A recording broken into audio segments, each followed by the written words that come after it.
বিরতির পর স্বাগত। অল ত্রিপুরা ব্লাইন্ড অ্যাসোসিয়েশনের উদ্যোগে আজ একটি ডেপুটেশন প্রদান করা হয় বিভিন্ন দাবি দাওয়াকে সামনে রেখে।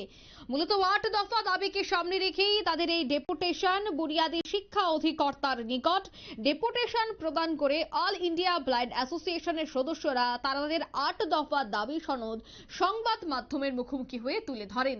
তাদের মূলত কি কি দাবি রয়েছে চলুন দেখাচ্ছি একবার।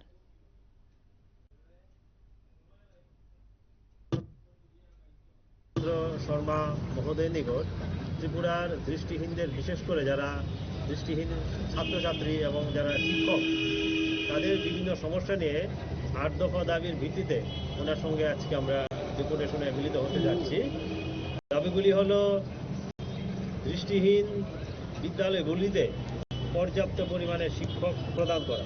যদিও এই বিদ্যালয়গুলি সমাজ কল্যাণ দপ্তর পরিচালনা করছে, তারপরেও শিক্ষকতার যে নিয়োগ বা প্রদানের যে বিষয়টা, এটা সবসময় বিদ্যালয় শিক্ষা দপ্তর করে থাকে। দীর্ঘদিন ধরে এই বিদ্যালয়গুলির শিক্ষক স্বল্পতায় ভুগছেন। বিশেষ করে মেয়েদের যে বিদ্যালয়, এই স্কুলটা শিক্ষক স্বল্পতা চূড়ান্ত। তো আমরা আজকে ওনাকে বলবো অতি দ্রুত যেন ডেপুটেশনে কয়েকজন শিক্ষক এই বিদ্যালয়গুলিতে পাঠান, স্নাতক এবং স্নাতকোত্তর শিক্ষক। ২ নম্বর, যারা দৃষ্টিহীন ছাত্রছাত্রী রয়েছেন তাদের জন্য সিলেবাস অনুযায়ী ব্রেইল বইয়ের ব্যবস্থা করা। ৩ নম্বর হচ্ছে, যারা দৃষ্টিহীন শিক্ষক রয়েছেন বিভিন্ন বিদ্যালয়ে কর্মরত, তারা যাতে ভালোভাবে ছাত্রছাত্রীদের ক্লাসে পাঠদান করাতে পারেন, তার জন্য সিলেবাস অনুযায়ী তাদের জন্য ব্রেইল বইয়ের ব্যবস্থা করতে হবে। পাশাপাশি যারা শিক্ষক রয়েছেন দৃষ্টিহীন, তাদের জন্য বিশেষ 5 দিনের একটা প্রশিক্ষণের ব্যবস্থা করতে হবে, যাতে তারা তাদের কর্মদক্ষতা বৃদ্ধি করতে পারে না এই প্রশিক্ষণের মাধ্যমে। তারপরে হচ্ছে, আপনারা হয়তো বা জানেন যে আমাদের দেশে 2016 সালে বিশেষভাবে সক্ষম ব্যক্তিদের জন্য একটা অধিকার আইন প্রণয়ন করা হয়েছে।